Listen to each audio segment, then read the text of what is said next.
Kalabog. Isang malakas na tunog ng natumbang timba ang bumasag sa katahimikan ng malawak na sahig na gawa sa marmol. Sumabog ang malinis na tubig. Kumalat na parang luhang dumaloy sa kumikinang na pasilyo. Napapikit si Amara.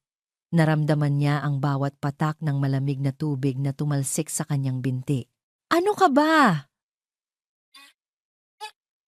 Pagong! Kanina pa kita tinitingnan. Ang kupad-kupad mo!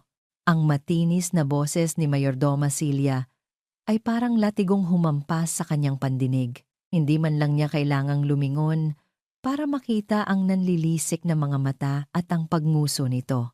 Dahan-dahan siyang tumayo, pinipigilan ang panginginig ng kanyang mga kamay. Ang uniporme niyang kulay abo ay nabasa na sa bandang laylayan. Pasensya na po, Ma'am Celia. Halos pabulong niyang sabi. Pasensya? Mababayaran ba ng pasensya mo ang oras na sinasayang mo sa akin? Ulitin mo yan at bilisan mo bago pa ako mainis lalo sa pagmumukha mo. Tumangulang si Amara. Kinagat niya ang kanyang labi para pigilan ang anumang salitang gustong kumawala. Walang saysay. Ang pakikipagtalo kay Celia ay parang pagsigaw sa isang pader na bato. Ibabalik lang sa iyo ang sakit. Yumuko siya at muling pinulot ang basahan. Habang pinupunasan ang sahig sa pangalawang pagkakataon, isang pangalan lang ang paulit-ulit na sinasambit ng kanyang isip para kay nanay. Para kay nanay. Titiisin ko ang lahat para kay nanay. Ito ang mantra na bumubuhay sa kanya sa bawat araw sa impyernong ito.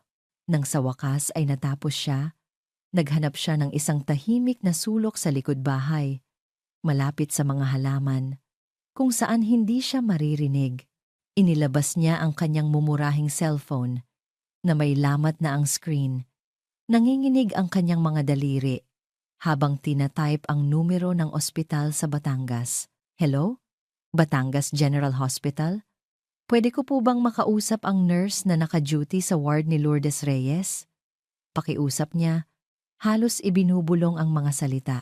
Ilang sandali ng nakakabinging paghihintay. Nurse Rona speaking, sabi ng boses sa kabilang linya. Nurse Rona, si Amara po ito. Anak ni Lourdes. Kumusta na po ang nanay ko? Narinig niya ang pagbuntong hininga ng nurse. Amara, stable naman siya, pero kailangan na nating simulan ang bagong gamot na sinabi ng doktor. Medyo mahal yon. At may mga bayarin pa kayo na kailangan ng masettle, parang may bumara sa lalamunan ni Amara. Gagano po kalaki, nurse? Nang sabihin ng nurse ang halaga, napahawak si Amara sa pader para suportahan ang sarili. Ang mga numero ay sumasayaw sa kanyang isipan. Isang halimaw na handa siyang lamunin ng buo. Saan siya kukuha ng ganoong kalaking pera? Ang sahod niya ay halos hindi sapat para sa pang-araw-araw na gamot ng ina. Gagawan ko po ng paraan, nurse. Pakisabi po kay nanay. Huwag siyang mag-alala. Mahal na mahal ko siya. Pinatay niya ang tawag bago pa marinig ng nurse ang panginginig ng kanyang boses. Pagbalik niya sa loob ng mansyon, nadatnan niya si Celia na abala sa pag-aayos ng isang mamahaling klorera na kulay asul at puti. Nakatayo ito sa isang maliit na mesa sa gitna ng pasilyo. Isang lugar na imposibleng hindi mo mapansin. Nag-iwas ng tingin si Amara at sinubukang dumaan nang hindi nakakalikha ng ingay. Ngunit huli na ang lahat. Amara, uminto siya. Halika dito. Tulungan mo akong magpunas nito. Siguraduhin mong hindi magasgasan, kundi malilintikan ka sa akin. Regalo pa yan ng yumaong senyora sa pamilya. Dahan-dahan siyang lumapit. Iniabot ni Celia sa kanya ang isang malambot na tela. Ngunit sa sandaling hahawakan na sana ni Amara ang plorera para suportahan ito. Biglang binitiwan ni Celia ang plorera.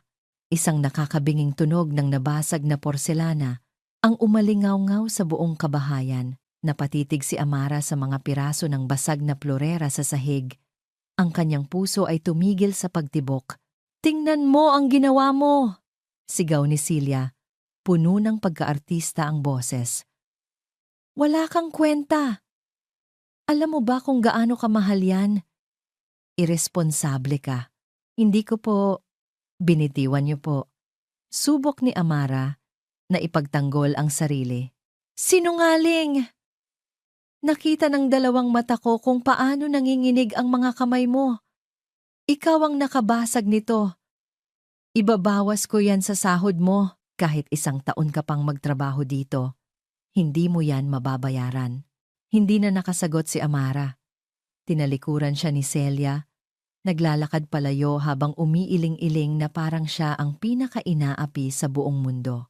Naiwan si Amara na nakatayo roon, napapalibutan ng mga piraso ng basag na kasinungalingan. Pakiramdam niya, hindi lang florera ang nabasag sa sahig, kundi pati ang natitira pa niyang pag-asa ng gabing iyon. Sa maliit at masikip na kwarto na ibinabahagi niya sa 2 pang katulong, doon niya ibinuhos ang lahat. Isinubsob niya ang kanyang mukha sa unan na amoy luma at pinakawalan ang mga luhang kanina pa niya pinipigilan. Hindi ito ang buhay na pinangarap niya. Hindi ito ang dapat niyang kahinatnan. Inabot niya ang isang maliit na kahon na gawa sa kahoy sa ilalim ng kanyang kama. Ito ang tanging kayamanan niya sa mundo. Dahan-dahan niya itong binuksan. Sa loob, naroon ang kanyang lumang ID mula sa universidad. Ang kanyang pangalan ay nakasulat sa ilalim ng logo ng College of Medicine. Naroon ang isang stethoscope na pinag-ipunan niya ng ilang buwan. At sa ilalim ng lahat, isang kupas na litrato. Isang litrato niya, nakasuot ng puting uniforme, ang buhok ay nakapusod ng maayos, at may isang ngiti sa kanyang mga labi na puno ng pangarap at pag-asa. Isang ngiti na tila pag-aari ng ibang tao. Hinaplos niya ang litrato. Siya ito, si Amara Reyes, ang dating top student, ang future doctor. Ngayon, siya na lang si Amara, ang katulong na palaging nakayuko, ang katulong na laging sinisigawan, ang katulong na basag ang mga pangarap. Biglang may kumatok ng malakas sa pinto. Dahilan para mabilis niyang isara ang kahon at itago ito. Amara! Boses ni Celia. Matigas at walang emosyon. Mula sa labas, hindi siya sumagot. Huwag kang magbingi-bingihan. Patuloy nito, magkakaroon ng malaking handaan bukas para sa mga business partners ni Sir Mateo. At sinasabi ko sa iyo, Amara, huminto ito sandali, na parang gustong ipatikim sa kanya ang bigat ng bawat salita. Isang pagkakamali mo lang, isa lang, at lilipad ka palabas ng pamamahay na to. Narinig ni Amara ang papalayong mga yapak ni Celia sa pasilyo. Naiwan siyang mag-isa sa dilim. Yakap-yakap ang kanyang unan, habang ang banta ay nanunuot sa kanyang puso na parang lason. Bukas, isang pagkakamali lang, napapikit siya ng mariin. Ang litrato ng babaeng nakangiti sa loob ng kahon ay tila nangungutya sa kanya. Number. That's unacceptable. Ang boses ni Mateo Ilustre ay kasing lamig ng hangin na ibinubuga ng air conditioner sa kanyang malawak na opisina. Sa malaking screen sa kanyang harapan, ang mukha ng isa sa kanyang mga department head ay bahagyang namutla. Pero, Sir Mateo, ang mga projections po natin, your projections are based on sentiment, not data. Putol ni Mateo, hindi man lang nagbabago ang ekspresyon. I want a new proposal on my desk by Monday. One that is grounded in reality. We're done here. Isang click lang, at ang mukha sa screen ay naglaho. Katahimikan. Sumandal si Mateo sa kanyang mamahaling leather na upuan at ipinikit ang mga mata. Ang katahimikan ang tanging karangyaan na hindi nabibili ng pera. Dito, sa loob ng 4 na sulok ng kanyang opisina, kontrolado niya ang lahat. Ang mga numero, ang mga desisyon, ang takbo ng kumpanya. Walang lugar para sa emosyon. Emosyon ay isang kahinaan, isang mapait na aral na natutunan niya sa pinakamasakit na paraan. Ang kanyang mga mata ay dumapo sa isang maliit na silver picture frame sa gilid ng kanyang mesa. Wala itong laman. Ilang taon na itong bakante. Ngunit sa kanyang isipan, malinaw na malinaw pa rin ang mukha na dating nakalagay doon, ang mukha ni Isabel. Bigla, ang tahimik na opisina ay napuno ng multo ng nakaraan. Naalala niya ang mga mata nitong laging may bahid ng luha. Ang mga labi nitong kayang bumigkas ng pinakamatatamis na kasinungalingan. Patawarin mo ako, Matt. Hindi ko sinasadya. Naalala niya ang araw na iyon. Si Isabel, umiiyak sa kanyang harapan. Ang ganda nito ay tila isang sandata, isang linggo lang matapos niyang ipahayag ang kanilang engagement, natuklasan ng kanyang mga auditor ang isang malaking butas sa pondo ng kumpanya. Isang butas na may pangalan ni Isabel sa bawat transaksyon. At sa likod ng mga huwad na luhang iyon, nandoon ang katotohanan, ang pagtataksil. Ang pag-ibig na ipinakita nito ay isa lamang palang stratehiya, isa siyang hagdanan, isang malaking bank account na handang pagnakawan. Umalis ito kasama ang kanyang pera at ang kanyang tiwala. Mula noon, nagtayo si Mateo ng isang pader sa paligid ng kanyang puso. Isang pader na gawa sa yelo at bakal. Mas madaling maging abala sa trabaho, sa pagpapalago ng yaman na iniwan ng kanyang ama. Mas madaling tingnan ang lahat ng tao bilang mga empleyado, mga kasosyo sa negosyo, o mga potensyal na banta. Isang mahinang katok sa pinto ang pumutol sa kanyang pag-iisip. Hindi siya lumingon. "Pasok," sabi niya. Ang boses ay bumalik sa pagiging malamig at may awtoridad. Pumasok ang isang babae na nakasuot ng kulay abong uniforme, may dalang basahan at pandakot. Nakayuko ito, tila takot na mag-angat ng tingin. Hindi niya ito pinansin. Marahil ay bago ito. Hindi niya kabisado ang mga mukha ng mga katulong. Para sa kanya, sila ay mga anino lamang na gumagalaw sa gilid ng kanyang paningin. Mga taong nagpapanatili ng kaayusan sa kanyang bahay para makapag-focus siya sa mga mas mahahalagang bagay. Narinig niya ang mahinang kaluskos habang nililinis nito ang basurahan sa gilid ng kanyang mesa. Hindi siya gumalaw. Nagpatuloy siya sa pagbabasa ng mga dokumento sa kanyang computer. "Yes, sir." Isang halos hindi marinig na boses. Doon lang siya bahagyang nag-angat ng tingin. Nakita niya ang laylayan ng uniforme nito, ang isang pares ng gastadong tsinelas.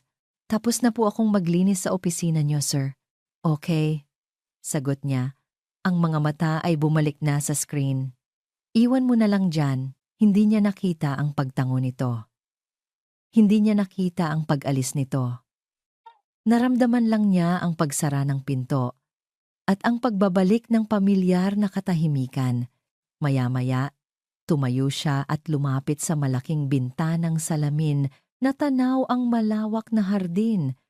Kailangan niyang i-stretch ang kanyang mga binti. Mula sa itaas, nakita niya ang mga hardinero na nag-aalaga ng mga rosas. Nakita niya ang asul na tubig ng swimming pool na kumikinang sa ilalim ng araw. At doon, sa isang sulok, nakita niya ang katulong na pumasok kanina sa kanyang opisina. Nagdidilig ito ng mga halaman. Mula sa malayo, mukha itong maliit at halos hindi kapansin-pansin. Ang kulay abong uniforme nito ay parang nakikisama sa kulay ng mga bato sa hardin. "Isa lang katulong," sabi ng isang boses sa kanyang isipan. Isa lang sa marami. Hindi niya alam ang pangalan nito. At wala siyang balak alamin. Bumalik siya sa kanyang mesa, handa ng kalimutan ang lahat maliban sa trabaho. Ngunit bago pa siya makaupo, nag-ring ang kanyang cellphone. Isang numero na hindi nakasave sa kanyang contacts, ngunit pamilyar sa kanya. Ang abogado niya. "Hello, Attorney Diaz." Sagot niya. "Mr. Ilustre, may balita ako sa'yo." Ang boses ng abogado ay seryoso. "May nakuha kaming bagong lead. Isang impormante ang nagsabing nakita niya si Isabel sa Europe. Parang may humigpit na bakal sa dibdib ni Mateo. Isabel. Ang pangalan ay parang isang sumpa. Saan sa Europe? Tanong niya. Ang kanyang boses ay naging mas malamig pa kaysa kanina. Ang sugat na akala niya ay naghilom na ay biglang kumirot, sariwa at masakit. Ang mansyon ng mga ilustre ay nag-ibang anyo. Ang karaniwang tahimik na pasilyo ay napuno ng tawanan at mahihinang usapan. Ang mga ilaw mula sa mga chandelier ay parang mga bituin na kumikinang sa mga alahas at mamahaling damit ng mga bisita. Para kay Amara, ang lahat ng ito ay parang isang panaginip. Isang magandang panaginip na pinapanood niya lamang mula sa malayo, mula sa anino. Hawak ang isang silver na tray na puno ng mga baso ng wine. Bawat hakbang niya ay maingat. Ang mga salita ni Celia kagabi ay parang tinik na nakabara sa kanyang lalamunan. Isang pagkakamali mo lang, lilipad ka palabas. Kaya naman, ginawa niyang halos invisible ang kanyang sarili. Nakayuko, mabilis ngunit tahimik. Iniiwasan ang mga mata ng mga taong hindi siya kailanman makikita bilang isang tao, kundi bilang isang uniforme lamang na nag-aabot ng inumin. Dalian mo dyan? Bulong ni Celia nang madaanan siya nito. Ang ngiti ni Celia sa mga bisita ay kasing tamis ng pulot, ngunit ang mga mata nito na nakatingin sa kanya ay puno ng lason. Huwag kang tatanga-tanga. Tumango lang si Amara at nagpatuloy. Nakita niya ang isang grupo ng mga bisita na nag-uubusan na ng inumin. Huminga siya ng malalim at dahan-dahang lumapit. Wine po, ma'am, sir. Alok niya, ang boses ay halos hindi marinig. Isang babae na nakasuot ng puting-puti na bestida ang kumuha ng isang baso. Ngumiti ito sa kanya isang maliit. Magalang na ngiti na tila sinag ng araw sa madilim na gabi ni Amara. Bahagya siyang nagkaroon ng lakas ng loob. Ngunit sa kanyang pag-ikot, bigla niyang naramdaman ang isang malakas na tulak sa kanyang siko. Ang tray ay nawalan ng balanse. Ang mga baso ay nagbanggaan at ang mapulang alak na parang dugo ay tumapon lahat sa puting-puting bestida ng babae. Ay! Tili ng babae, gulat na napatingin sa malaking mantsa sa kanyang damit. Naging yelo ang buong katawan ni Amara. Ang lahat ng ingay sa paligid ay biglang humina. Ang tanging naririnig niya ay ang malakas na kabog ng kanyang dibdib. Ano ba namang klaseng katulong to? Isang boses ang bumasag sa katahimikan. Cecilia. Lumapit ito na may ekspresyon ng pagkaalarma at galit. Walang ingat. Tingnan mo ang ginawa mo sa damit ni Mrs. Consunji. Pasensya na po. Hindi ko po. Nauutal na sabi ni Amara. Gusto niyang sabihin na may tumulak sa kanya, ngunit alam niyang walang maniniwala. Hala! Dalhin mo si Mrs. Consunji sa powder room. Ikaw! Sigaw ni Celia sa isa pang katulong bago humarap kay Amara. Ang mga mata nito ay nag-aapoy. Hinawakan siya nito ng mahigpit sa braso. At ikaw, sumunod ka sa akin. Ngayon din, kinaladkad siya ni Celia palayo sa mata ng mga tao, palayo sa kahihiyan, patungo sa isang lugar na mas madilim at mas mapanganib sa gilid ng kumikinang na swimming pool. Walang ibang tao roon. Ang tanging maririnig ay ang mahinang lagaslas ng tubig at ang malakas na paghinga ni Celia na puno ng galit. Masaya ka na? Mahinang sabi ni Celia, ngunit ang bawat salita ay puno ng bagsik. Sinira mo ang gabi. Ipinahiya mo ang pamilya.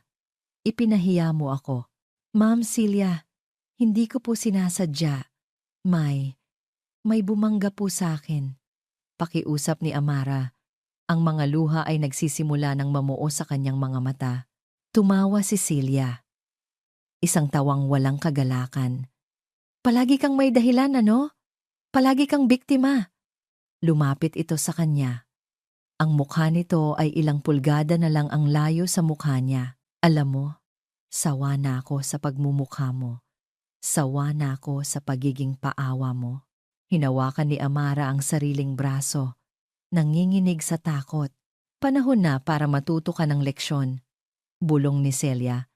At sa ilalim ng mga ilaw ng hardin, nakita ni Amara ang isang bagay sa mga mata nito, isang purong, walang halong pagkamuhi. Ito na ang katapusan mo. Bago pa man makapagproseso si Amara sa mga salitang iyon, naramdaman niya ang isang malakas at tiyak na tulak sa kanyang dibdib. Nawalan siya ng balanse. Ang kanyang mga paa ay tila nawalan ng sahig. Sa isang nakakabinging segundo, ang tanging nakikita niya ay ang langit na puno ng bituin at ang ngisi sa mukha ni Celia. Pagkatapos, ang nakakapasong lamig ng tubig. Bumagsak siya sa pool. Ang tubig ay pumasok sa kanyang ilong, sa kanyang bibig.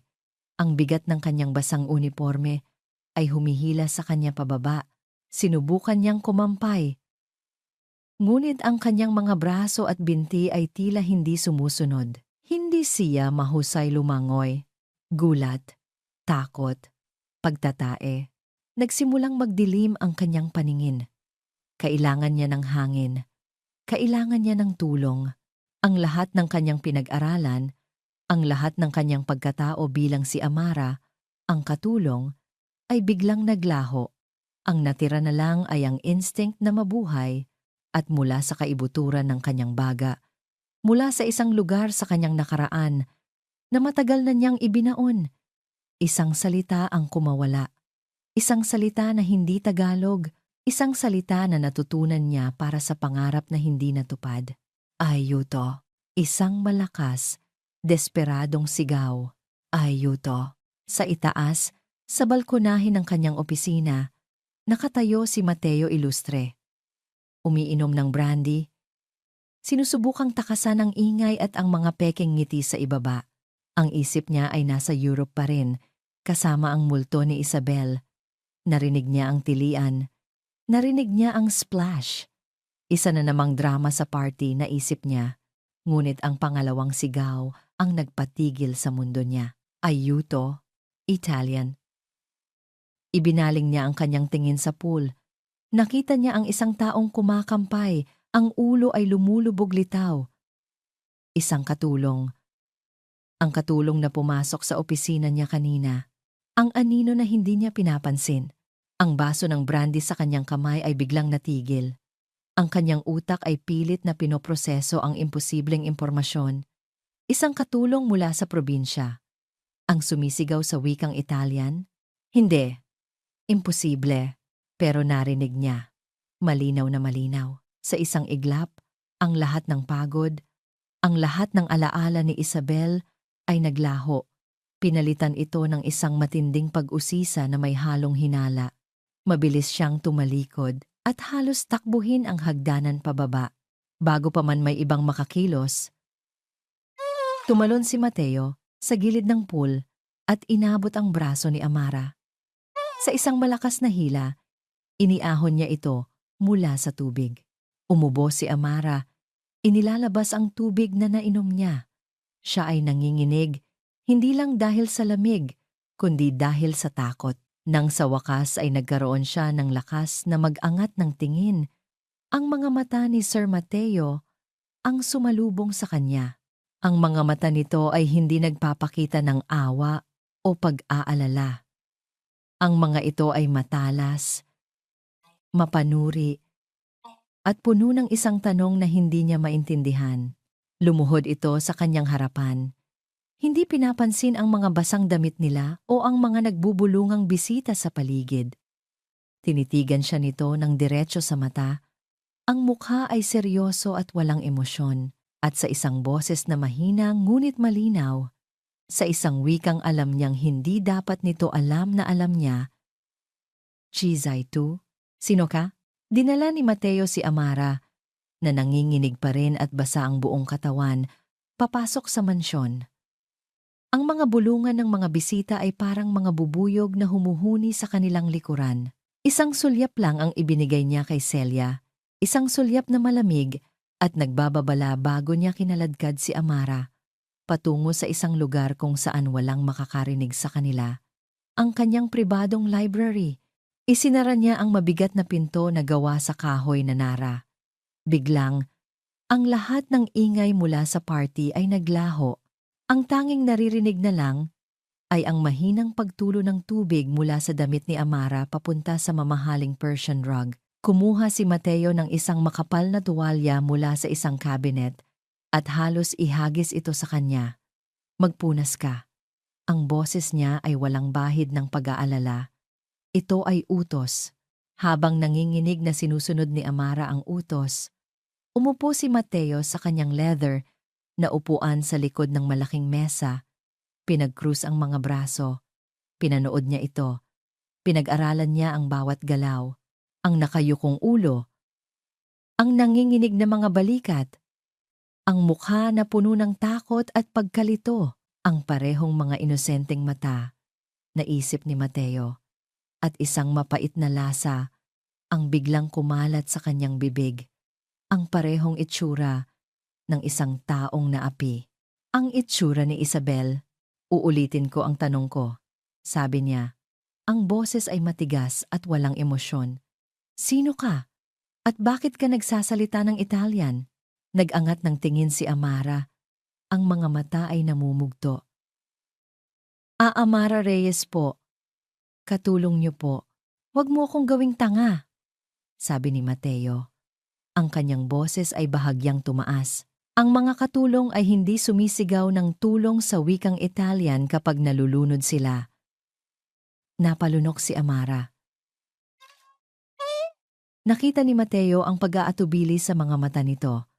Ang paghahanap ng tamang mga salita. Ang pagtatangkang itago ang isang bagay. Nag-aral po ako. Noon, halos pabulong niyang sagot. Nag-aral po ako ng foreign languages para po sana sa isang scholarship sa Italy. Scholarship para saan? Tanong ni Mateo. Ang kanyang mga mata ay hindi bumibitaw sa kanya. Muling nag-atubili si Amara. Para po sa pag-aaral, isang scholarship. Isang kwentong puno ng pangarap na hindi natupad. Isang dalagang matalino na napilitang magtrabaho bilang katulong dahil sa hirap ng buhay. Para kay Mateo, ang lahat ng ito ay masyadong perpekto, masyadong madrama. Isang kwento na parang isinulat para makuha ang simpatya at pera ng isang mayamang lalaki, ang pagkahulog sa pool. Ang pagsigaw sa isang wikang alam niyang maiintindihan niya dahil sa kanyang negosyo sa Europe. Para sa kanya, hindi ito aksidente. Ito ay isang kalkuladong eksena. At ang nanay mong may sakit sa probinsya? Patuloy niya. Bahagi rin ba yan ng kwento? Nakita niya ang sakit sa mga mata ni Amara. Nang marinig nito ang tanong, isang tunay na sakit. Ngunit para kay Mateo, si Isabel ay mahusay ding umarte. Totoo po yon, sabi ni Amara. Ang boses ay basag. Siya po ang dahilan kung bakit ako nandito. Tumayo si Mateo. Lumakad siya palapit sa kanya, na parang isang leon na papalapit sa kanyang biktima.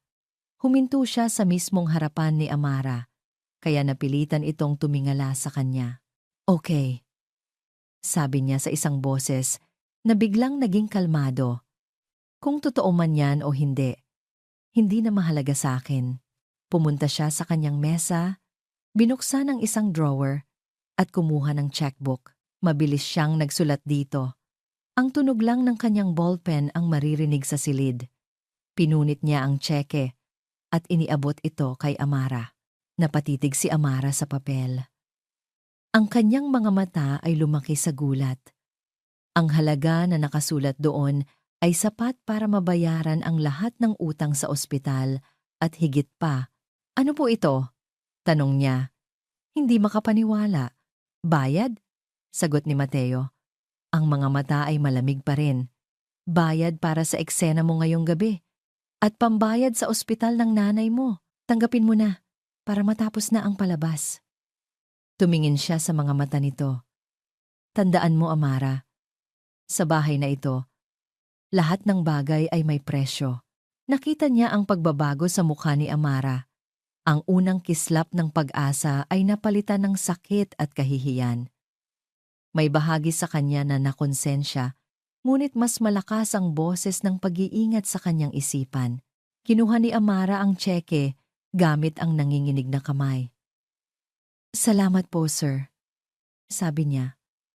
Ang boses ay halos mamatay. Yumuko ito at mabilis na tumalikod, tila hindi na makayanan pang manatili sa silid na iyon. Naiwan si Mateo na mag-isa. Tinitigan niya ang basang marka na iniwan ni Amara sa sahig. Hindi pa siya tapos. Ang pagbibigay ng pera ay unang hakbang pa lang. Kinuha niya ang kanyang cellphone at tinawagan ang isang numero. Sinagot ito sa unang ring. Diaz Private Investigation. Sabi ng isang profesional na boses. "It's Mateo Ilustre," sabi niya. "I have a new subject for you." "Noted, Mr. Ilustre." "Anong pangalan?" "Amara Reyes," sagot ni Mateo. Ang kanyang mga mata ay nakatingin sa saradong pinto. "Nagtatrabaho bilang katulong sa bahay ko. Gusto kong malaman ang lahat. School records, family background, mga utang." "Understood, sir. We'll start immediately." "Good," sabi ni Mateo. Bago patayin ang tawag, umupo siya muli sa kanyang upuan. Ang pakiramdam ng kontrol ay bumabalik sa kanya. Kung si Amara Reyes ay isang manloloko, malalaman niya at sisiguraduhin niyang pagbabayaran nito ang kanyang pagtatangka. Ilang oras lang ang lumipas. Habang nag-iisa na siya sa kanyang opisina at tapos na ang party, tumunog ang kanyang cellphone. Isang text message mula sa investigador. Isang paunang ulat, binuksan niya ito. Panggalan. Amara Reyes, nakatala bilang 4 Teachayer medical student sa isang kilalang universidad sa Maynila. Status: dropped out. Biglang huminto isang semester bago ang graduation. Napanggizi si Mateo, isang estudyante ng medisina. Mas magaling pa sa inaasahan niya. Ang paghinto, bago mismo ang graduation, para sa kanya, iyon na ang kumpirmasyon. "Alam ko na," naisip niya. Nahanap niya ang isang mas mabilis na paraan para kumita ng pera. Tinitigan niya ang screen ng kanyang cellphone. Ang kanyang mga mata ay nagdidilim. Ang laro ay nagsimula na. Ang mga sumunod na araw ay kakaiba para kay Amara. Ang tseke mula kay Sir Mateo ay parang isang mabigat na sikreto sa kanyang bulsa. Agad niya itong naideposito. At sa isang iglap, ang bundok ng utang sa ospital ay nabayaran. Ang bigat sa kanyang dibdib ay bahagyang gumaan. Nakahinga siya ng maluwag sa unang pagkakataon sa loob ng maraming buwan. Ngunit ang gaan sa puso ay may kasamang bigat sa kaluluwa. Ang mga salita ni Sir Mateo ay umuulit-ulit sa kanyang isipan. "Bayad para sa eksena mo ngayong gabi, para matapos na ang palabas." Hindi siya isang artista. Hindi iyon isang palabas, ngunit alam niyang walang saysay na ipaliwanag. Sa mga mata ng kanyang amo, isa siyang manloloko, isa siyang oportunista, at ang bawat kilos niya ay tinitingnan ngayon ng may pagdududa. Mas naging maingat siya. Mas tahimik, mas yumuko. Ang pinakakakaiba sa lahat ay ang pananahimik ni Celia matapos ang insidente sa pool. Hindi siya nito sinigawan. Hindi siya nito inutusan ng may paninigaw. Ngunit ang katahimikan ni Celia ay mas nakakatakot kaysa sa kanyang galit. Mayroong isang bagay sa mga ngiti nito, isang matamis, mapanuksong ngiti na nagpapadala ng kilabot sa likod ni Amara. Para itong isang ahas na naghihintay ng tamang pagkakataon para tumuklaw.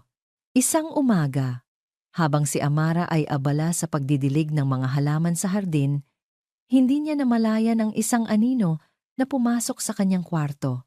Dahan-dahan at walang ingay na binuksan ni Celia ang pinto ng silid ng mga katulong. Tumingin ito sa kaliwat kanan. Nang makasigurong walang tao, pumasok ito at isinara ang pinto. Ang matamis na ngiti sa kanyang mukha ay naglaho, napalitan ng isang malamig at kalkuladong ekspresyon. Lumapit siya sa kama ni Amara. Mula sa kanyang bulsa, inilabas niya ang isang maliit na bagay na nakabalot sa panyo. Dahan-dahan niya itong binuksan. Isang pares ng hikaw. Bawat isa ay may isang diamante na kumikinang kahit sa madilim na silid. Ang mga hikaw na ito ay ang paborito ng yumaong ina ni Mateo. Isang bagay na may malaking sentimental na halaga sa pamilya. Walang pag-aatubili. Kinuha ni Celia ang unan ni Amara. Itinaas ito at maingat na inilagay ang mga hikaw sa ilalim. Ibinalik niya ang unan sa dati nitong ayos. Tinitigan niya ang kanyang gawa ng ilang sandali.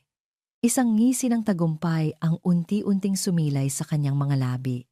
Pagkalipas ng isang oras, ang buong mansyon ay nagulantang. Nawawala. Nawawala ang mga hikaw ni Senyora. Ang sigaw ni Celia ay umalingaw-ngaw sa buong kabahayan, puno ng pagkaalarma at pag-iyak. Tila nagpapanik. Nagmadaling lumabas si Mateo mula sa kanyang opisina. "Sir Mateo," sabi ni Celia. Ang mga luha ay tumutulo na sa kanyang pisngi. Ang mga hikaw po ng mama ninyo. Yung paborito niya. Kinuha ko po sa jewelry box para ipalinis sana pero nawawala. Ang mukha ni Mateo ay agad na naging seryoso. "Saan mo huling nakita?" "Dito po sa may sala, sir. Ipinatong ko lang po sandali sa mesa. Pagbalik ko, wala na," sabi ni Celia. Ang kanyang mga mata ay pasimpleng sumulyap sa direksyon ni Amara. Nakadarating lang mula sa hardin, walang kamalay-malay sa nangyayari. Walang pwedeng lumabas ng bahay. Mariing utos ni Mateo. Nagsimula ang paghahanap. Ang tensyon sa hangin ay halos nahihipo. Ang ibang mga katulong ay nagbubulungan, nagtuturuan ng tingin. Ngunit si Amara ay nakatayo lang doon. Ang kanyang puso ay nagsisimulang kabahan. Naramdaman niya ang mga mata ni Celia na nakatitig sa kanya. "Dito tayo magsimula," sabi ni Celia. Itinuturo ang pinto ng kwarto ni Amara. Pumasok sila. Si Celia, si Mateo, at ang dalawa pang security guard. Ang maliit na silid ay tila lalong sumikip. "Tingnan ninyo ang lahat ng gamit," utos ni Celia. Isa-isang hinalughog ang mga cabinet, ang mga damit, ang mga kahon. Walang nakita. Napabuntong hininga si Amara. Iniisip na marahil ay ligtas na siya.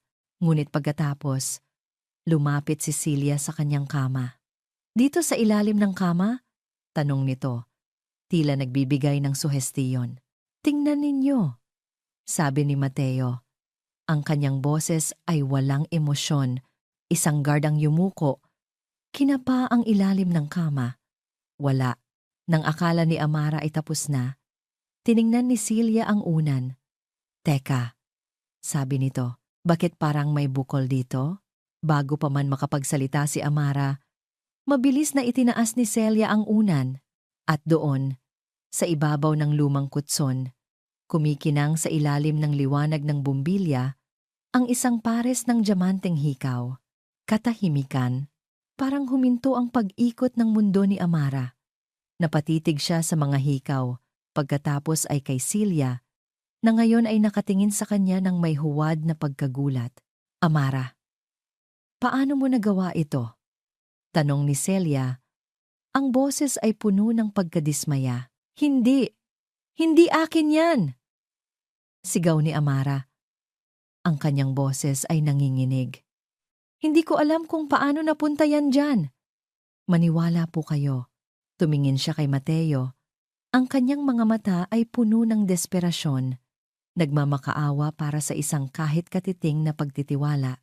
"Sir Mateo, pakiusap po." Ang tanging nakita niya sa mga mata ni Mateo ay yelo. Ang hinala na dati nang naroon ay naging isang malamig, matigas na katotohanan sa kanyang paningin. Ang estudyante ng medisina na huminto sa pag-aaral, ang babaeng lumikha ng eksena sa pool, at ngayon, isang magnanakaw. Ang lahat ng piraso ay akmang-akma sa kwentong binuo niya sa kanyang isipan.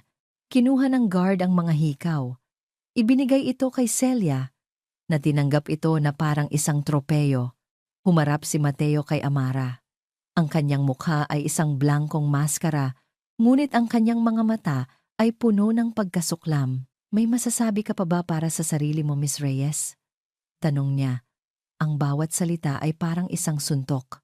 Hindi makapagsalita si Amara. Ang mga salita ay nawala. Ang tanging nararamdaman niya ay ang malamig na paggapang ng kawalan ng pag-asa sa kanyang buong katawan. Nahulog siya sa isang bitag na perpektong inihanda para sa kanya. Ang library ni Mateo ay muling naging isang silid ng paglilitis. Ang pares ng diamanteng hikaw ay nakapatong sa ibabaw ng kanyang makintab na mesa na gawa sa mahogany, kumikinang sa ilalim ng ilaw na parang dalawang matang nangaakusa. Nakatayo si Amara sa gitna ng silid, habang si Mateo ay nakaupo sa kanyang silya, ang mga daliri ay magkasalikop sa ibabaw ng mesa. Ang kanyang mukha ay kalmado, ngunit ang kanyang mga mata ay matalas, sinusuri ang bawat hibla ng pagkatao ni Amara. Hindi po ako magnanakaw, ulit ni Amara. Ang unang pagkabigla ay napalitan na ng isang tahimik ngunit matatag na galit. Ang pagod sa pagiging inaapi ay naroon sa kanyang boses. Kahit kailan po, hindi ko magagawa yon. Pero nasa ilalim ng unan mo ang mga hikaw. Miss Reyes? Sabi ni Mateo, ang boses ay parang yelo. Paano mo ipapaliwanag yon? Hindi ko po alam. Itinanim lang po yan dyan. Si Ma'am Celia, huwag mong ibaling sa iba ang kasalanan mo. Putol ni Mateo. Si Celia ang unang nag-report na nawawala ang mga ito. Bakit niya gagawin yon kung siya ang may pakana? May isang bahagi sa loob ni Mateo na gustong maniwala sa simpleng katotohanan na si Amara ay isang magnanakaw. Mas madali yon. Kumpirmado ang kanyang mga hinala. Ngunit mayroon ding isang maliit na bahagi sa kanya. Isang bahagi na ayaw niyang aminin na nakakakita ng kakaibang katatagan sa mga mata ng babae sa kanyang harapan. Hindi ito ang mga mata ng isang taong nagsisinungaling. Ito ang mga mata ng isang taong nasasaktan. O baka naman, mas magaling lang siyang umarte kaysa kay Isabel, sabi ng mapangutya niyang isipan. Isang mahinang katok sa pinto ang pumutol sa kanilang tensyon.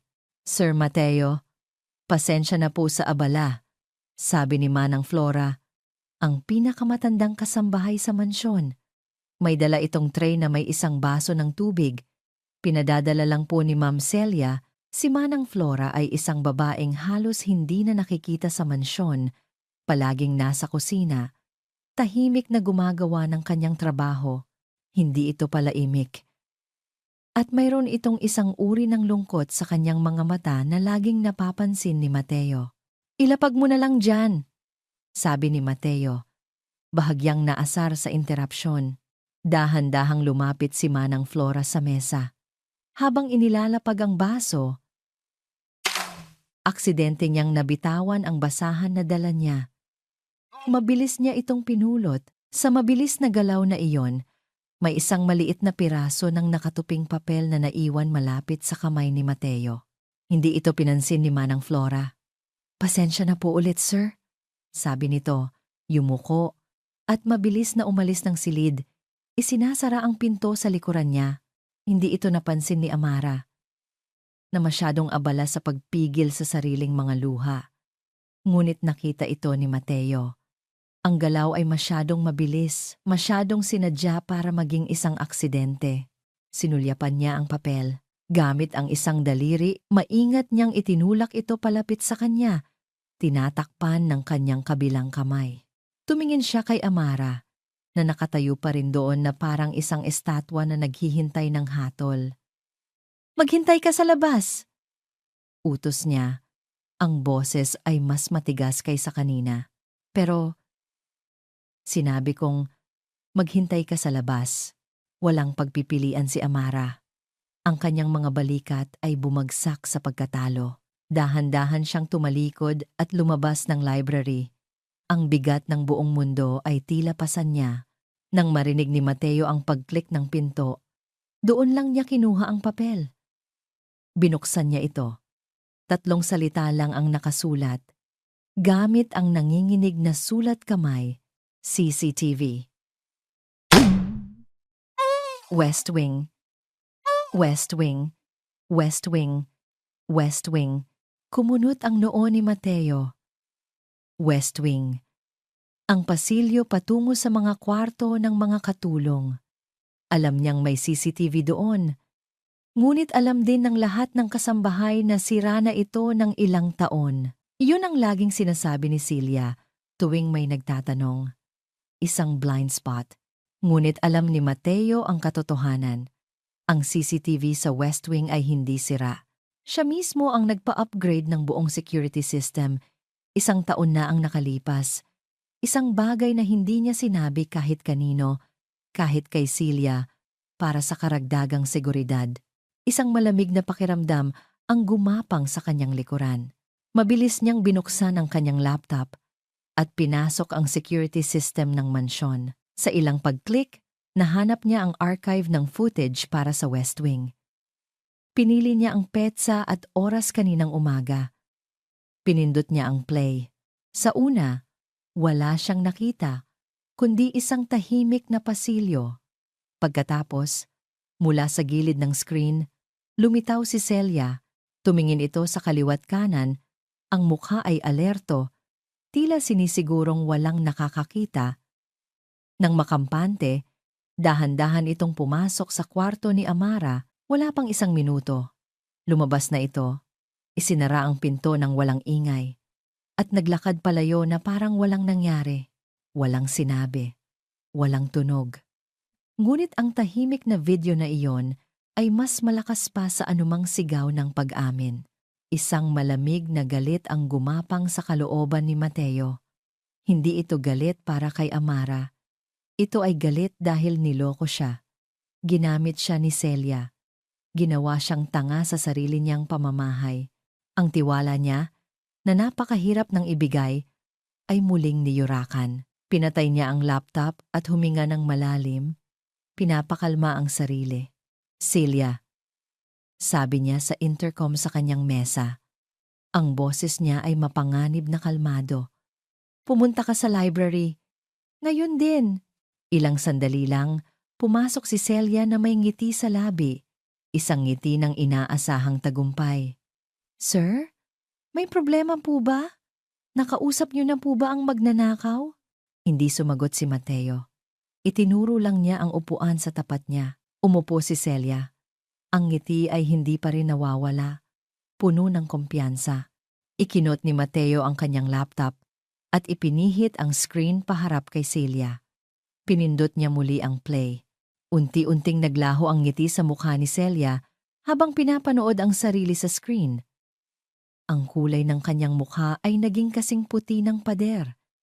Ang kanyang mga mata ay nanlaki sa hindi makapaniwalang takot. Ang kanyang bibig ay bahagyang bumukas, ngunit walang salitang lumabas. Nang matapos ang video, isang nakakabinging katahimikan ang bumalot sa silid. Akala ko po, si Ryan. Nauutal niyang sabi. Ang boses ay halos pabulong. Marami kang akala. Malamig na sagot ni Mateo. Tinawagan ko na si Amara para pumasok ulit. Bumukas ang pinto at pumasok si Amara. Ang mukha ay puno ng pag-aalala. Napatigil siya nang makita ang itsura ni Celia. Isang itsura ng purong pagkatalo. Humarap si Mateo kay Celia. Hindi na tinitingnan si Amara. Sa harap niya, sabihin mo ang totoo. Nanginginig na tumingin si Celia kay Amara. Patawad, sabi niya. Ang boses ay basag. Ako ang naglagay ng hikaw sa ilalim ng unan mo. Tumingin si Mateo kay Celia. Ang kanyang mga mata ay walang anumang emosyon. Tapos ka na. Kunin mo ang mga gamit mo. Umalis ka sa pamamahay na ito sa loob ng 1 oras. Sir Mateo. Pakiusap. 1 oras? Ulit ni Mateo. Ang boses ay pinal at hindi na maaaring baguhin. Walang nagawa si Celia kundi tumayo, talunan, at lumabas ng silid. Hindi man lang makatingin kay Amara. Nang silang dalawa na lang ni Amara ang natira, tumayo si Mateo. Kinuha niya ang mga hikaw mula sa mesa at ibinalik sa lalagyan nito. Hindi siya tumitingin sa kanya. Ang lunas na inaasahan ni Amara ay hindi dumating. Ang pakiramdam ng pagiging malinis sa kasalanan ay nabahiran ng lamig sa silid. Inaasahan niya ang isang sorry, isang patawad sa maling akala, kahit isang pagtango lang ng pag-amin. Wala siyang nakuha. Humarap si Mateo sa kanya. Ang mukha ay blanko pa rin na parang pader. Tapos na ang usapan. Iyong lang. Maaari ka nang bumalik sa iyong trabaho, Miss Reyes. Parang isang sampal ang mga salitang iyon para kay Amara. Iniligtas siya mula sa isang kasalanang hindi niya ginawa. Ngunit sa parehong iglap, ipinaramdam sa kanya na wala pa rin siyang halaga. Isa pa rin siyang empleyado. Isang bagay, tumango siya, kinagat ang kanyang labi para pigilan ang nagbabadyang mga luha. Yumuko siya at walang imik na lumabas ng library. Dala-dala ang isang sugat na mas malalim pa kaysa sa akusasyon ng pagnanakaw. Ang pag-alis ni Celia ay nag-iwan ng isang kakaibang katahimikan sa mansyon. Nawala ang matinis na boses na laging handang manumbat. Ang mga matang laging nagbabantay sa bawat kilos niya. Para sa ibang mga kasambahay, ito ay isang malaking ginhawa, ngunit para kay Amara, ang katahimikan ay mabigat. Bawat makasalubong niya si Sir Mateo sa pasilyo, naroon ang pader sa pagitan nila, isang pader na hindi nakikita ngunit ramdam na ramdam. Ang kawalan niya ng paumanhin ay mas masakit pa kaysa sa lahat ng sigaw ni Celia. Ipinamukha nito sa kanya na kahit napatunayan siyang inosente sa mata ng amo niya, ang halaga niya ay hindi nagbago. Isang hapon, habang naglilinis siya sa sala, biglang nagring ang kanyang cellphone. Isang pamilyar na numero. Ang ospital. Biglang nanlamig ang kanyang mga kamay. Hello? Nurse Rona? Ang boses sa kabilang linya ay nag-aalala. Amara, ang nanay mo. Medyo lumala ang kondisyon niya. Nahihirapan siyang huminga. Parang may humigpit na bakal sa dibdib ni Amara. Anong O2 sat niya? Mabilis niyang tanong. Ang boses ay biglang naging matatag at puno ng autoridad, na tila ibang tao ang nagsasalita. May senyales ba ng cyanosis sa mga labi niya? Ihanda niyo ang non-rebreather mask stat. Siguraduhing nakaset sa 15 liters per minute. Susunod na ako dyan. Oh, okay. Naguguluhang sagot ng nurse. Nagulat sa biglaang pagbabago ng tono ni Amara. Pagkatapos niyang ibaba ang tawag, doon lang bumalik ang panginginig sa kanyang buong katawan. Nanay, ang nanay niya. Kailangan niyang umuwi. Kailangan niyang makarating doon. Sa kanyang pagmamadaling tumalikod para magpaalam kay Manang Flora, halos mabangga niya ang isang matigas na pader. Ngunit hindi ito pader, si Sir Mateo. Nakatayo ito roon. Ilang talampakan lang ang layo, malapit sa may pintuan ng library. Hindi niya alam kung gaano na ito katagal doon. Ang mukha nito ay hindi na malamig o galit. Iba na, isang bagay na hindi niya mabasa, isang halo ng pagkalito at matinding pag-usisa. Tila nakakita ito ng isang multo. Nagkatitigan sila ng ilang segundo, walang nagsasalita. Pagkatapos, tinalikuran siya ni Mateo at pumasok sa kanyang opisina. Isinasara ang pinto nang walang imik. Naiwan si Amara na lalong naguluhan, ngunit mas nangingibabaw ang pag-aalala para sa kanyang ina. Kinagabihan, hindi siya pinayagang umuwi ni Manang Flora. Masyado na raw gabi para magbiyahe. Tiniyak naman ng ospital na stable na ang kanyang ina dahil sa mabilis niyang mga instruksyon kanina. Para ilayo ang kanyang isip sa pag-aalala, binigyan siya ni Manang Flora ng isang gawain. Amara, Ija, pwede mo bang simulan ng ayusin yung lumang bodega sa dulo ng pasilyo?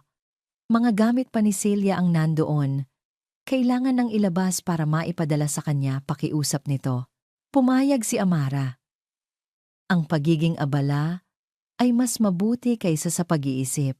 Ang bodega ay maliit, masikip, at amoy luma.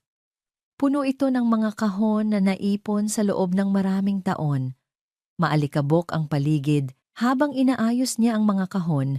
Sinusubukan niyang huwag isipin ng babaeng nagmamay-ari ng mga ito. May isang mataas na estante na puno ng mga lumang gamit. Sinubukan niyang abutin ang isang maliit na kahon sa pinakatuktok para ibaba ito. Ngunit sa kanyang pag-abot, nasagi niya ang isang mas malaki at mas mabigat na kahon sa tabi nito. Nawalan ito ng balanse. Ay!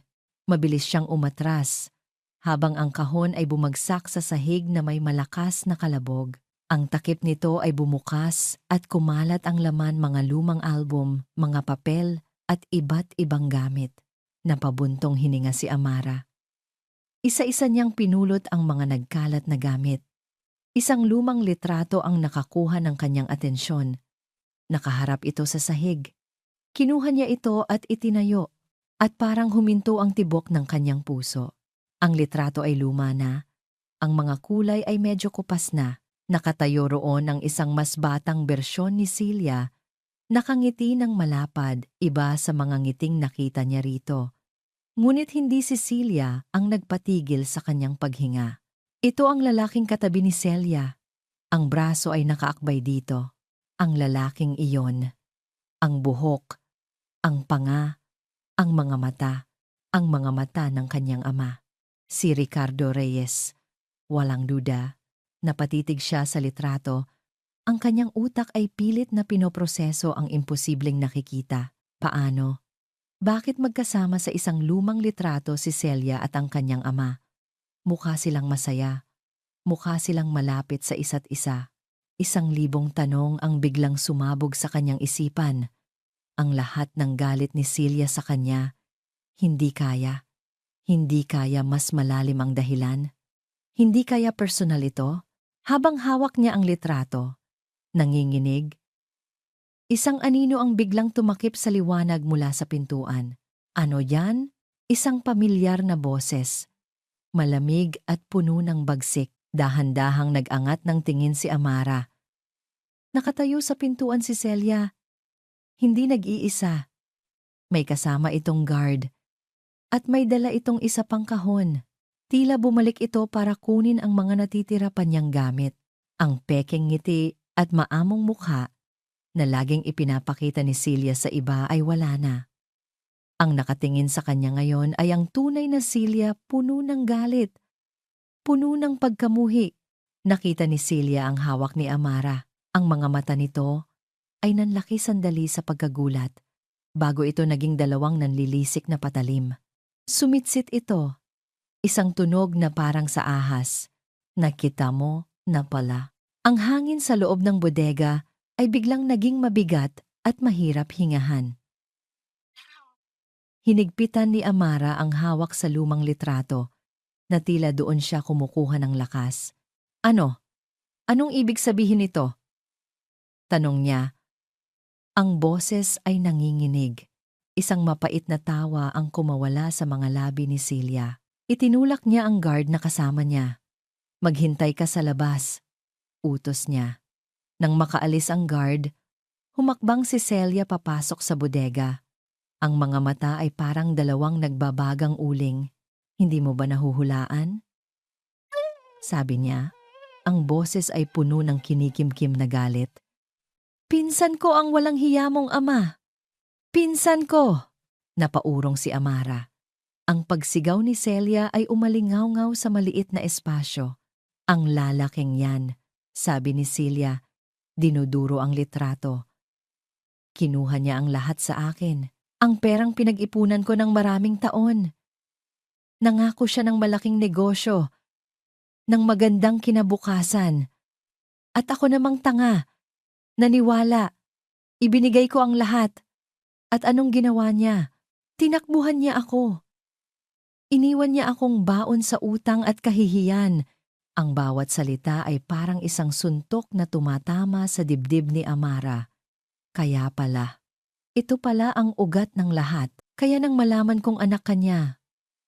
Patuloy ni Celia, lumalapit sa kanya, nang makita ko ang parehong mga mata na, yan sa pagmumukha mo. Sinumpa ko. Sinumpa kong mararanasan mo ang hirap na dinanas ko.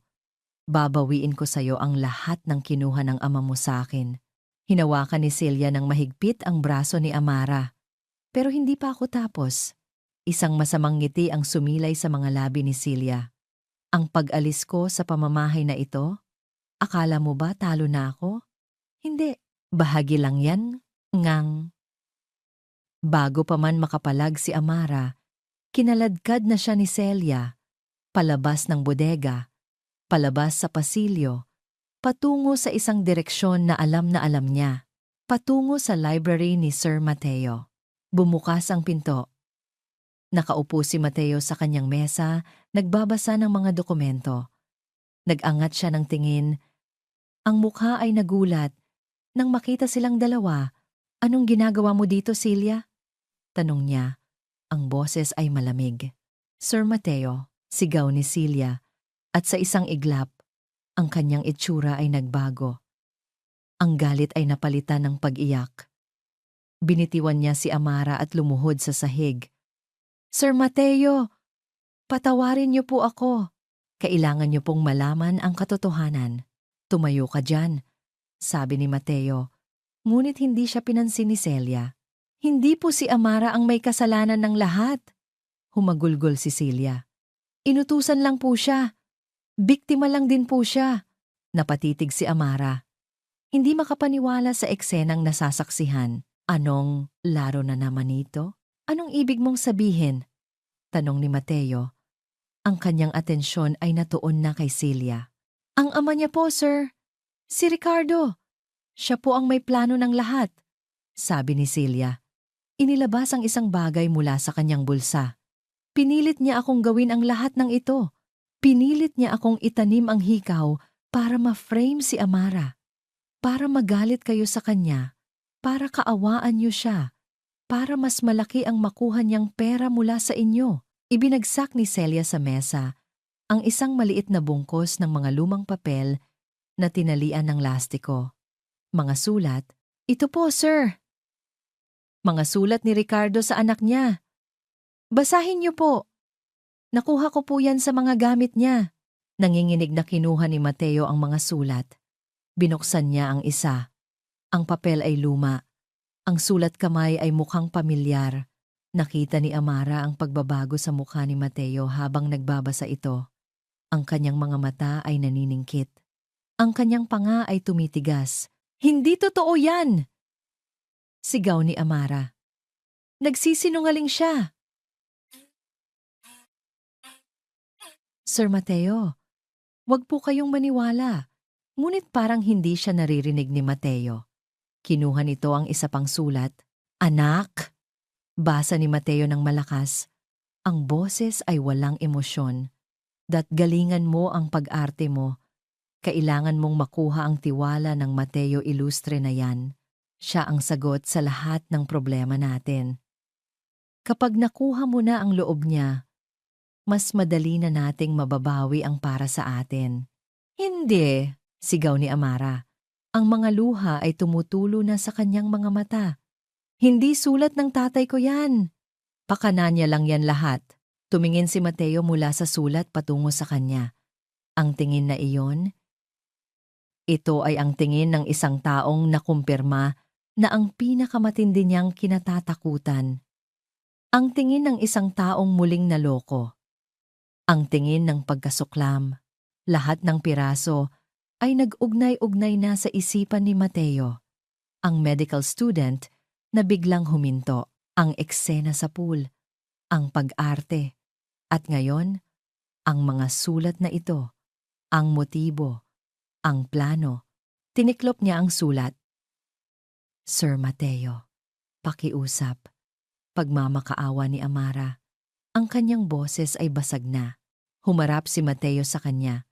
Ang kanyang mukha ay isang blankong maskara, ngunit ang kanyang mga mata ay parang 2 piraso ng yelo. "Lumayas ka sa bahay ko." Ang 4 na salitang iyon ay tumama sa kanya na parang isang malakas na sampal. Huminto ang kanyang mundo. "Sir, sinabi kong lumayas ka." Ulit niya. Mas mababa ang boses, ngunit mas may bigat. Ngayon din. Tumalikod ito. ayaw na siyang tingnan. Sa gilid ng kanyang paningin, nakita ni Amara si Celia na nakatayo. Isang halos hindi makitang ngisi ng tagumpay ang nasa mga labi nito. Isang guard ang humawak sa braso ni Amara. Hindi na siya pumalag. Wala ng lakas. Wala ng saysay. Dinala siya palabas ng library, palabas ng mansyon. Ang ibang mga katulong ay nakatingin, puno ng awa ang mga mata. Ibinigay sa kanya ng guard ang kanyang maliit na bag ng gamit. Nang tumapak siya sa labas ng malaking gate, doon bumuhos ang malakas na ulan na parang nakikisabay sa pagbuhos ng kanyang mga luha. Wala siyang trabaho, wala siyang bahay, wala siyang pera. Naglakad siya ng walang patutunguhan sa ilalim ng ulan. Basang-basa, nanginginig sa lamig at sa sakit. Biglang nagring ang kanyang cellphone. Kinuha niya ito. Ang screen ay nababasa ng ulan. Ang ospital, sinagot niya ito. Amara? Boses ni Nurse Rona, puno ng pag-aalala. Kailangan ng operahan ang nanay mo. Agad-agad. Bumigay ang puso niya. Ang mga salita ay parang isang kidlat na tumama sa kanya. Ang huling hibla ng kanyang pag-asa ay naputol. Nabitawan niya ang kanyang cellphone. Lumabo ang kanyang paningin. Ang mga ilaw ng kalsada ay nagsimulang umikot. Gumuho ang kanyang mga tuhod. Bumagsak siya sa basang semento. Ang ulan ay walang tigil sa pagbuhos. Tinatangay ang lahat ng natitira pa sa kanya. Pagkaalis ni Amara, isang nakakabinging katahimikan ang bumalot sa library. Nanatiling nakaupo si Mateo. Ang mga pekeng sulat ay nakakalat pa rin sa kanyang mesa na parang mga basurang nagpapatunay ng kanyang tagumpay. Dapat sana ay panalo ang pakiramdam niya. Nakumpirma niya ang kanyang hinala. Ang babae ay isang manloloko, tulad ng inaasahan niya. Tapos na ang laro, ngunit walang tagumpay, walang ginhawa. Ang tanging naroon ay isang kakaibang bigat sa kanyang dibdib, isang pakiramdam na mayroong isang bagay na mali. Ang mga pekeng sulat. Masyadong perpekto. Masyadong akma sa kwentong gusto niyang paniwalaan. At ang mga mata ni Amara bago ito kinaladkad palabas. Hindi iyon ang mga mata ng isang taong natalo sa isang laro. Iyon ang mga mata ng isang taong sinaksak sa mismong puso.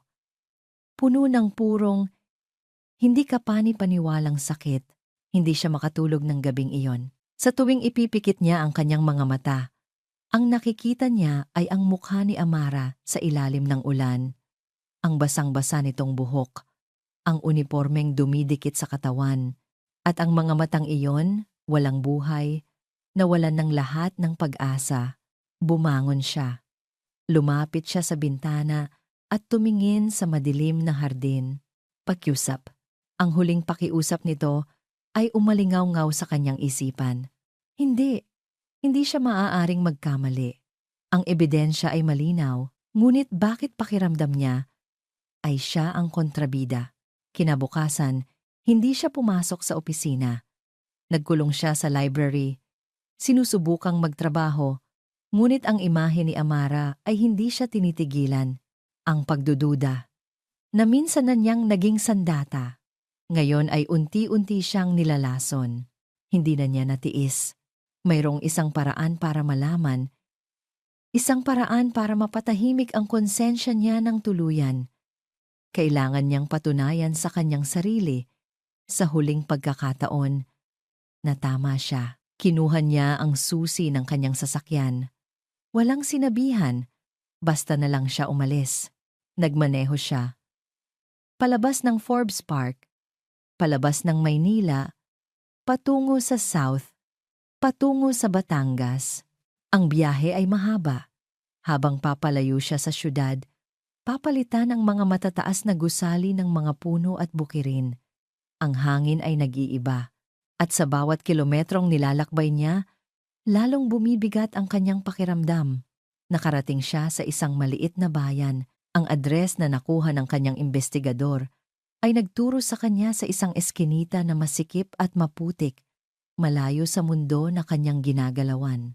Huminto siya sa tapat ng isang maliit, halos gumuguhong bahay na gawa sa kahoy.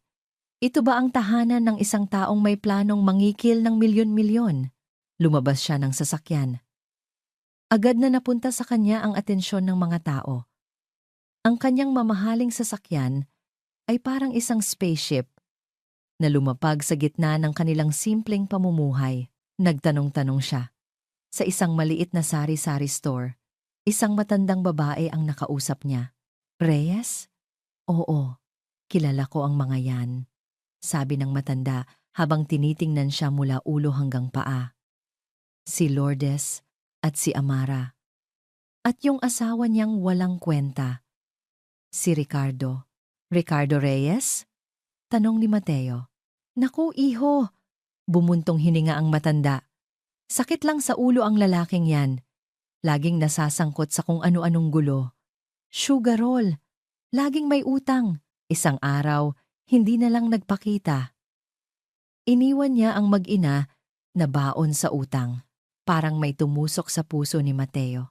Pero yung anak niya, si Amara, nagliwanag ang mukha ng matanda. Napakabuting anak nun. Matalino. Lagi naming ipinagmamalaki dito yan. Malapit nang maging doktora. Pero kinailangan niyang huminto. Para alagaan ang nanay niya. Para magtrabaho sa Maynila. Isinakripisyo niya ang lahat. Para sa pamilya niya.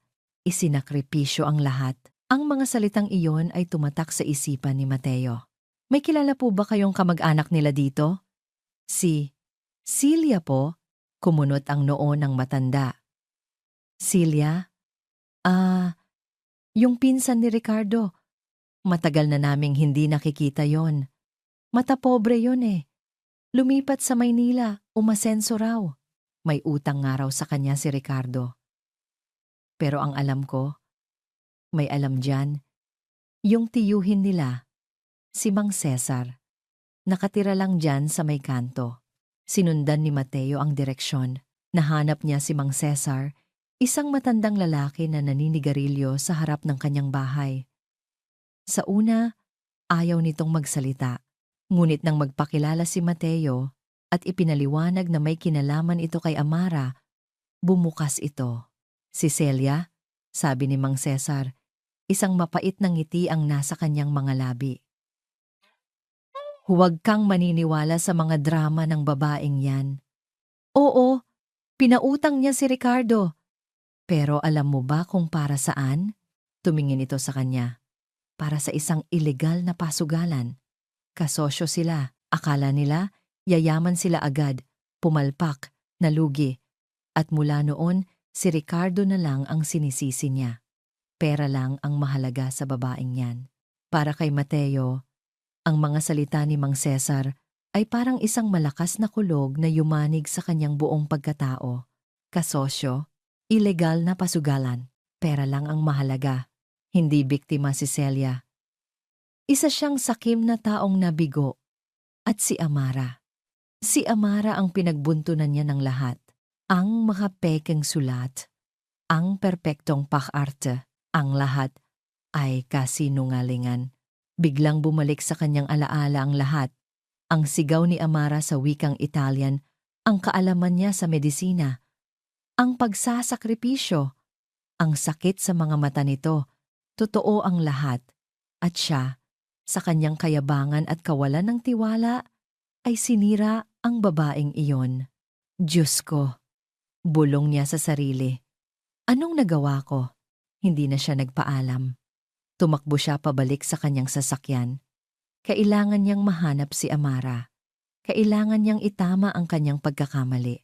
Habang mabilis na nagmamaneho pabalik ng Maynila, ang bawat kilometro ay parang isang dagok sa kanyang konsensya. Kinuha niya ang kanyang cellphone. Una niyang tinawagan ang ospital sa Batangas. Nasaan si Lourdes Reyes? Tanong niya. Hindi na nag-abalang maging magalang. Sino po sila? Mateo Ilustre. Sagutin mo na lang ang tanong ko. Inilipat po siya, sir. Critical po ang kondisyon. Dinala po sa St. Luke's sa Maynila para sa emergency operation. St. Luke's. Parang huminto ang kanyang paghinga. Tinawagan niya ang St. Luke's. Ginamit niya ang kanyang pangalan at impluwensya. Ako ang bahala sa lahat ng bayarin, sabi niya sa telepono. Lahat. Sabihin niyo lang sa akin kung nasaan ang anak niya. Nang makuha niya ang impormasyon, mas lalo pa niyang binilisan ang pagpapatakbo. Pagdating niya sa ospital, halos takbuhin niya ang mga pasilyo. Sinundan niya ang mga sign patungo sa operating room complex. At doon, sa isang sulok ng isang malamig at tahimik na waiting area, sa labas ng mga pintong may nakasulat na operating room, nakita niya siya. Nakaupo si Amara sa isang upuang bakal. Mag-isa. Nakayuko. Ang buhok ay nakatakip sa kanyang mukha. Nakasuot pa rin siya ng basang uniforme mula kagabi. Ngayon ay tuyo na at gusot. Tila hindi siya umalis sa lugar na iyon. Tila hindi siya gumalaw. Para siyang isang basag na manika. Walang buhay, walang emosyon. Dahan-dahang lumapit si Mateo. Sa bawat hakbang, lalong bumibigat ang bakal na nakapulupot sa kanyang puso. Nang nasa harapan na niya ito, dahan-dahang nag-angat ng tingin si Amara. Ang mga mata nito, walang kaluluwa ang mga mata nito, puno ng kawalan. At nang makita siya nito, walang galit, walang gulat, wala. Parang tumingin lang ito sa isang pader. At sa sandaling iyon, habang nakatitig sa wasak na babae sa kanyang harapan, naramdaman ni Mateo ang isang sakit na mas matindi pa kaysa sa sakit ng pagtataksil na dinanas niya noon. Dahil sa pagkakataong ito, alam niyang siya ang may hawak ng patalim. Siya ang sumaksak. Amara, sabi niya, ang kanyang sariling boses ay parang hindi niya kilala. Basag at puno ng isang emosyon na matagal na niyang hindi naramdaman. Pagsisisi. Hindi ito sumagot. Ang mga mata nito ay muling bumagsak sa sahig na parang ang pagtingin sa kanya ay nangangailangan ng lakas na wala na ito. Lumuhod si Mateo sa harapan niya. Hindi niya ininda ang malamig na sahig. Hindi niya ininda ang mga taong maaaring nakakakita. Ang tanging nakikita niya ay ang babaeng sinira niya, Amara. Patawarin mo ako, sabi niya. Ang bawat salita ay mabigat at puno ng sakit. Nalaman ko na. Nalaman ko ang lahat. Ang tungkol kay Celia. Sa tatay mo. Sa lahat. Nagkamali ako. Isang malaki at hindi mapapatawarang pagkakamali. Inaasahan niya ang isang reaksyon. Isang sigaw. Isang sampal. Kahit isang masamang tingin lang. Ngunit wala pa rin. Nanatili itong nakatitig sa sahig na parang hindi man lang narinig ang kanyang mga salita. Ang katahimikan nito ay mas masakit pa kaysa sa anumang akusasyon. Ang nanay mo. Patuloy ni Mateo, desperadong makakuha ng kahit anong tugon. Nakausap ko na ang mga doktor. Ako na ang bahala sa lahat. Ang pinakamagagaling na surgeon ang humahawak sa kanya. Gagawin nila ang lahat. Isang butil ng luha ang pumatak mula sa mga mata ni Amara. Bumagsak sa kanyang kamay na nakapatong sa kanyang kandungan. Iyon lang. Isang tahimik na luha, hindi na natiis ni Mateo. Dahan-dahan niyang inabot ang kamay nito. Malamig ito. Kasing lamig ng yelo. Amara, pakiusap, pagmamakaawa niya. Sabihin mo kahit ano.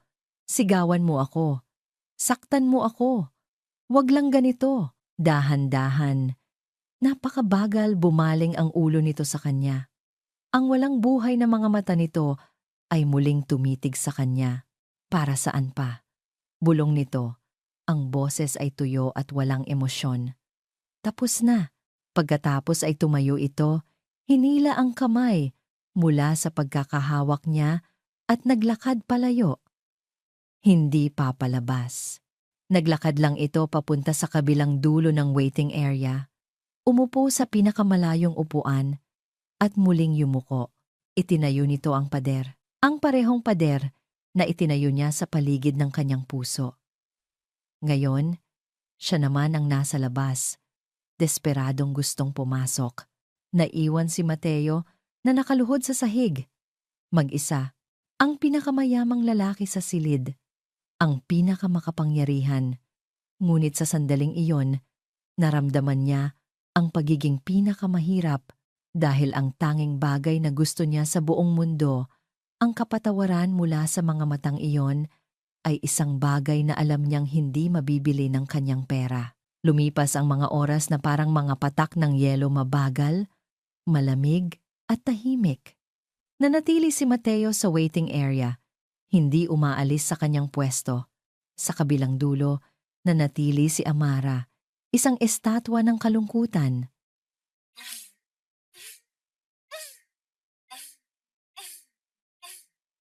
Hindi sila nag-usap, hindi sila nagtinginan. Ngunit sa unang pagkakataon, naramdaman ni Mateo na magkasama sila sa paghihintay. Sa wakas, bumukas ang mga pinto ng operating room. Isang doktor na pagod ang lumabas. Agad na napatayo si Amara. Ang unang senyales ng buhay na ipinakita niya sa loob ng maraming oras. Tumayo rin si Mateo, ngunit nanatili siya sa likuran, nagbibigay ng espasyo. "Doc, ang nanay ko po." Nanginginig na tanong ni Amara. Ngumiti ang doktor. Isang ngiting pagod ngunit puno ng ginhawa. The operation was a success. Mahaba ang naging laban, pero nalagpasan niya. She's a fighter, just like her daughter. Stable na siya, isang malakas na paghikbi. Ang kumawala kay Amara, ang lahat ng sakit, pagod at takot ay bumuhos sa anyo ng mga luha. Ngunit sa pagkakataong ito, hindi na ito mga luha ng kawalan ng pag-asa. Ito ay mga luha ng pasasalamat. Napasalampak siya sa upuan. Ang mukha ay nakasubsob sa kanyang mga palad. Hinintay ni Mateo na medyo kumalma ito bago siya dahan-dahang lumapit. Umupo siya sa upuan sa tabi niya, hindi nagsasalita. Hinahayaan lang itong maramdaman na nandoon siya. Ilang araw ang lumipas. Inilipat si Aling Lourdes sa isang pribadong silid, araw at gabi. Hindi umalis si Amara sa tabi ng kanyang ina. At araw at gabi, nandoon din si Mateo. Hindi sa loob ng silid, dahil alam niyang kailangan ni Amara ng espasyo. Ngunit nandoon siya sa labas, sa coffee shop sa ibaba, sa isang sulok ng pasilyo.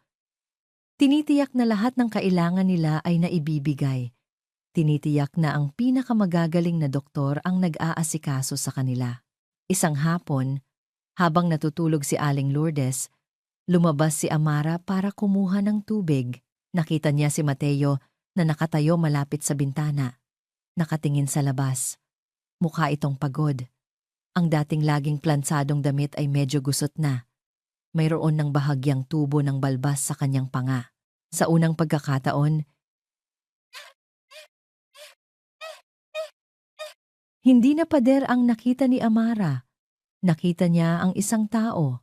"Sir Mateo," sabi niya, ang boses ay mahina. Lumingon ito. Sa mga mata nito, nakita ni Amara ang walang katapusang pagsisisi. "Amara, salamat po," sabi niya. "Salamat po sa lahat ng tulong niyo para kay nanay." "Wala yon," mabilis niyang sagot. "Ito ang pinakamaliit na bagay na magagawa ko." Isang sandali ng katahimikan. "Amara, yung tungkol kay Celia." "Nalaman ko na po," putol ni Amara. Bumalik po siya sa mansyon noong isang araw para kunin ang mga gamit niya. Si Manang Flora ang nagsabi sa akin. Humarap siya sa lahat ng kasambahay at umamin sa ginawa niya. Sinabi niyang pinagsisisihan niya. Tumango si Mateo.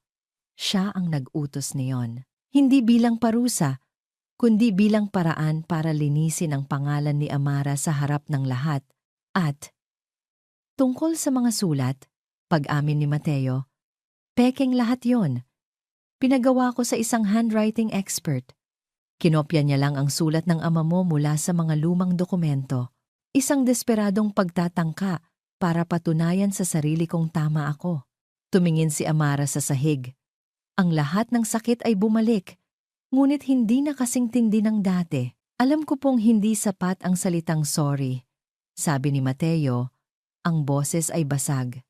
Pero kung mayroon man akong magagawa para itama ang mga pagkakamali ko, kahit ano, nag-angat ng tingin si Amara.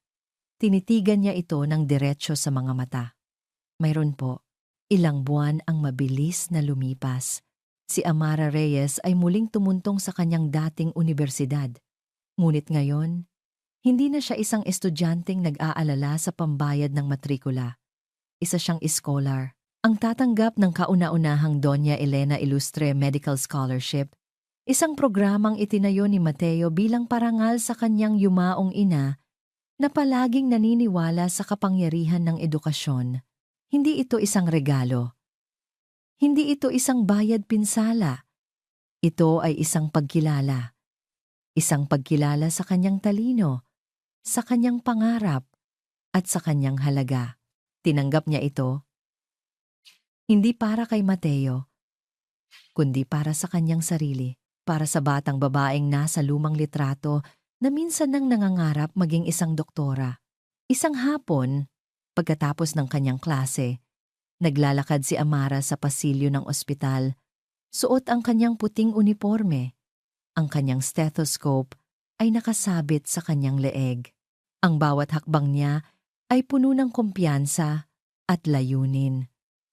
Wala na ang anino ng katulong na laging nakayuko. Ang narito ngayon ay si Dra. Amara Reyes in the making, sa dulo ng pasilyo. Sa may lobby, may isang pamilyar na figura na naghihintay. Nakasandal ito sa pader, hindi nakatingin sa cellphone, hindi abala, naghihintay lang. Nang makita siya nito, ngumiti ito. Isang tunay, mainit na ngiti na umaabot sa mga mata. Ngumiti pabalik si Amara. "Kumusta ang araw mo?" tanong ni Mateo. Ang boses ay malumanay. "Mahaba," sagot ni Amara. "Nakakapagod, pero masadya." Naglakad sila palabas ng ospital. Ang papalubog na araw ay nagbibigay ng ginintuang kulay sa kanilang paligid. "May libre ka bang oras ngayong gabi, Dra. Reyes?" tanong ni Mateo.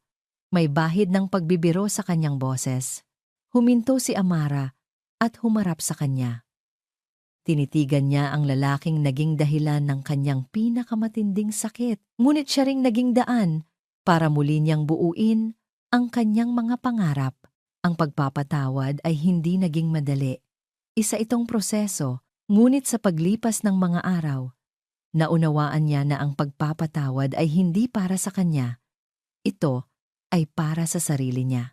Isang tunay, maningning na ngiti ang sumilay sa kanyang mga labi. Isang ngiti na malaya at puno ng pag-asa. "Tingnan ko ang schedule ko," sagot niya. At sa unang pagkakataon, sabay silang tumawa. Isang bagong simula.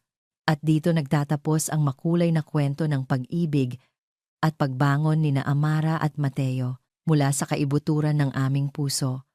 Maraming salamat, aming mga minamahal na tagapakinig, sa inyong pagsama sa amin sa bawat kabanata ng kanilang paglalakbay. Habang isinusulat namin ang kwentong ito, naging layunin namin na lumikha ng isang salaysay na hindi lang basta nakakakilig, kundi tumatagos din sa puso. Sinamahan natin si Amara sa kanyang pinakamadilim na sandali at nasaksihan natin ang unti-unting pagbabago sa puso ni Mateo. Ang kwento nila ay isang paalala na ang tunay na halaga ng isang tao ay hindi nasusukat sa kanyang uniforme, estado sa buhay, o sa mga pagkakamali ng nakaraan. Ito ay nasusukat sa kanyang katatagan, sa kanyang kakayahang bumangon mula sa pagkadapa, at sa pag-asang hindi kailanman nawawala. Ipinakita rin sa atin na ang pagpapatawad, gaano man ito kahirap, ay ang susi na nagbubukas ng pinto para sa isang bagong simula. Ngayon, nais naming marinig ang inyong saloobin. Ano ang aral na pinulot ninyo sa kwento ni Amara? Aling bahagi ang pinakatumatak sa inyong puso? Huwag po kayong mag-atubiling i-share ang inyong mga komento sa ibaba. Muli, maraming salamat sa inyong pagmamahal at suporta. Nagpapasalamat, Kwentong, Damdamin TV.